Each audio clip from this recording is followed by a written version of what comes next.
Hello everyone. Today we are going to learn about fifth type of operating system, and that is distributed operating system. Let's see. Distributed means data is stored and processed on multiple locations. अब distributed का मतलब ये होता है कि जो data है वो स्टोर होता है और प्रोसेस होता है मल्टीपल लोकेशंस पे. When a data is stored on the multiple computers, those are placed in different locations. अब multiple लोकेशंस का मतलब यही हुआ कि डिफरेंट डिफरेंट प्लेसेस पे होगा और डिफरेंट डिफरेंट प्लेसेस के ऊपर मल्टीपल कंप्यूटर्स होंगे, मतलब डिफरेंट कंप्यूटर्स होंगे. उसके ऊपर ही हम डाटा को क्या करेंगे, स्टोर करेंगे और प्रोसेस करेंगे. Distributed means in the network collections of computers are connected with each other. तो distributed क्या होता है नेटवर्क में कि ऐसा नेटवर्क, ऐसा कलेक्शन ऑफ कंप्यूटर का नेटवर्क होता है जो एक दूसरे से कनेक्टेड होता है. Then if we want to take some data from other computer, then we uses the distributed processing system. अब अगर हमें क्या करना है, कुछ डाटा किसी कंप्यूटर से क्या करना है, we want it. If we want to fetch that data, then we uses the distributed processing system. And we can also insert and remove the data from out of location to another locations. Yes, अगर हमें क्या करना है, data को insert करना है तो remove करना है, तो हम जैसे मान लो अभी हम किसी और लोकेशंस पे बैठे और दूसरे सिटी में हमें सिटी के कंप्यूटर में डाटा को क्या करना है, रिमूव करना है या इंसर्ट करना है, then we can do it. Because वो सब कंप्यूटर्स किसके थ्रू कनेक्टेड है, एक नेटवर्क के थ्रू कनेक्टेड है. That's why we are able to insert and remove the data in it.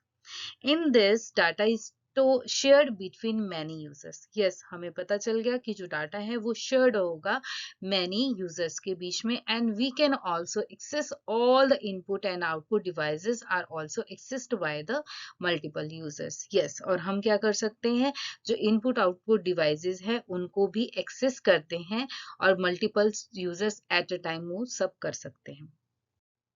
Sixth type is multiprocessing operating system. Generally, a computer has a single processor, means a computer have a just one CPU for processing the instructions. आमतौर पर जो computer होते हैं उनमें single processor होता है, मतलब कि एक कंप्यूटर के पास सिर्फ और सिर्फ एक सीपीयू होता है for processing instructions. But if we are running multiple jobs, अब देखो कि अगर हम बहुत सारी जॉब्स को, बहुत सारे काम कर रहे हैं एक साथ, then this will decrease the speed of CPU.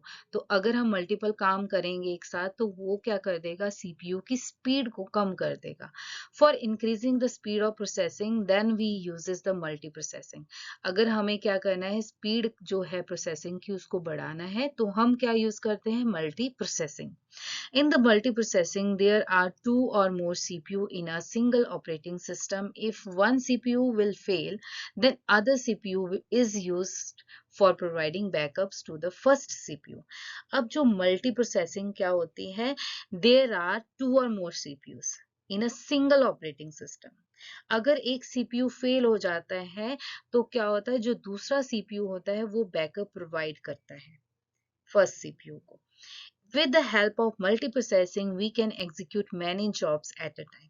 और multiprocessing की हेल्प से हम क्या करते हैं, बहुत सारे काम एक साथ एक ही टाइम पे कर पाते हैं. All the operations are divided into the number of CPUs. और जो भी जॉब्स रहती हैं, जो भी ऑपरेशंस रहते हैं, जो भी हम प्रोसेस करना चाहते हैं, वो क्या होगा, उनको हम डिवाइड कर देंगे नंबर ऑफ CPUs में. If the first CPU completed his work or its work before the second CPU, then the work of second CPU will be divided into first and second. Yes, जैसे ही first CPU का काम खत्म हो जाता है तो जो नेक्स्ट वर्क होगा, जो दूसरा CPU कर रहा होगा, तो वो वाला वर्क फर्स्ट और सेकंड सीपीयू में डिवाइड हो जाएगा. सो ये होता है मल्टी प्रोसेसिंग ऑपरेटिंग सिस्टम. इसके अंदर आपको समझ आ गया कि हमारा कंप्यूटर तो एक ही रहने वाला, ऑपरेटिंग सिस्टम कंप्यूटर के अंदर एक ही रहने वाला, उससे कनेक्टेड मैनी सीपीयूज हो जाएंगे और वो सारे कामों को डिवाइड करेंगे. This is all for today. In next videos we will see next types of operating system. Thank you.